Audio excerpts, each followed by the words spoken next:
Hi, I'm Libby. I'm a speech pathologist here at Cooee. Hi, and I'm David. I'm one of the occupational therapists here. And today what we're going to talk about is unpacking two terms that parents and teachers and anyone in the community might hear a lot, which is sensory processing and emotional regulation.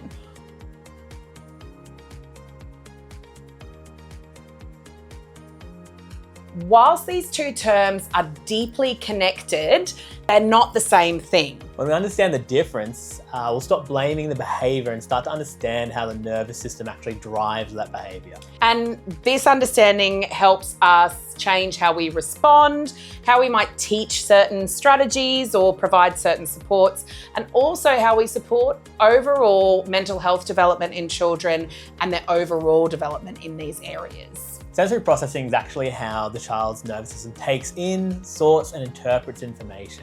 So that includes sound, light, touch, movement, balance, and even internal body cues such as hunger, tiredness, or needing to use the bathroom. Some children are hypersensitive to these sensations. Sounds might feel louder, lights might feel brighter, touch might feel more intense than maybe for others. Some other children might be hypo-sensitive. They might need more movement, pressure, sound to feel regulated. They need more input from the environment around them. So it's important to note that this isn't behaviour, it's a physiology. So it's a physiological response. And that's what happens when we're talking about sensory processing. If a classroom is noisy, busy, and visually loud, a child with sensory sensitivities may already be operating in survival mode. And before we can access our learning part of our brains, we need to address those sensory needs.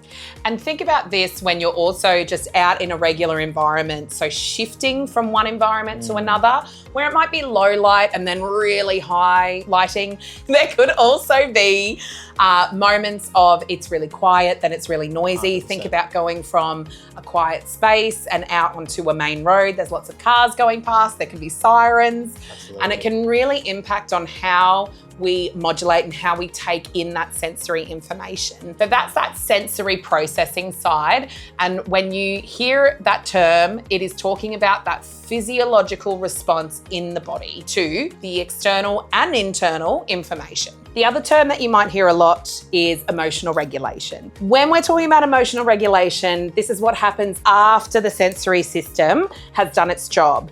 It's the ability to manage feelings, behaviour, and attention. So it's how a child can cope with disappointment, waits their turn, shifts attention, manages frustration, and also how kids can stay engaged in social situations and interactions. And the added complexity or factors that flow into emotional regulation is connection. It's other things outside of the physical environment, which includes obviously trusted adults such as caregivers, parents, etc. Calm adults, predictable routines, and safe relationships build a child's nervous system over time. And so it's also why for some kids listening isn't always easy. It requires lots of filtering of that sensory input, holding that information out of memory, and also staying emotionally regulated all at once. And that's probably where we get a lot of questions from our parents and families around is, how can I help my child regulate? And that, as OTs or occupational therapists, is one of the biggest areas that we work with to support families. And we usually look at the person, so the child themselves, the environment,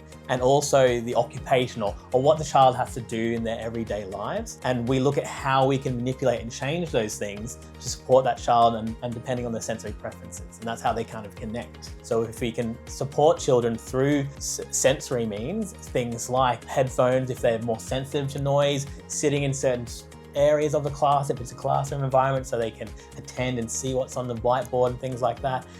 They all are factors that can help a child feel more regulated and calm and ready to engage in learning. When we think of sensory processing and emotional regulation together, we can think of the sensory processing as the input and emotional regulation as the output.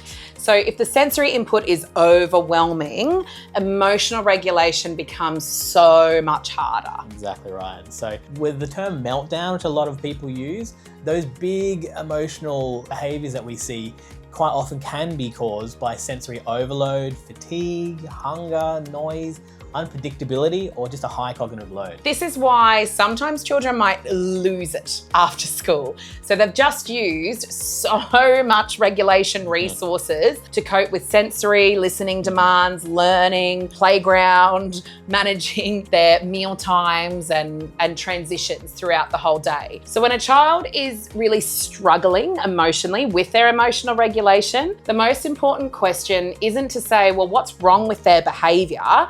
It's more to ask ourselves, well, what is their nervous system and what is their behaviour trying to tell us? Exactly right. And as OTs, we sometimes assess that and we call that sensory thresholds. So exactly as Libby just mentioned, some children might have really high sensory thresholds and they can go all day and have so many different senses being input into their system. And other children might have a really low threshold. And that's quite often, if they're more sensitive to those senses and we don't adapt for that, that they can feel really overwhelmed. So when we support sensory needs first, we're not lowering expectations. We're building the foundations and making learning, listening, and connection possible. And this is where primarily occupational therapists, but also speech pathologists work together. We want to understand the whole child and what's going on across their environments, not just what we might see at the end of the day or what their behaviour and words might be telling us. It may not quite be the whole picture. Absolutely. And ultimately, when children feel safe and supported in their bodies, they can feel safe in their emotions. And they can listen, learn, they can play, and they can connect. And this ultimately helps them participate. Absolutely. And so if you're noticing these big emotions, frequent meltdowns, listening difficulties, or fatigue after school, you're not imagining it and you're not alone. And there is support available to you. Generally, there would be a reason for this as well, and there is a way forward.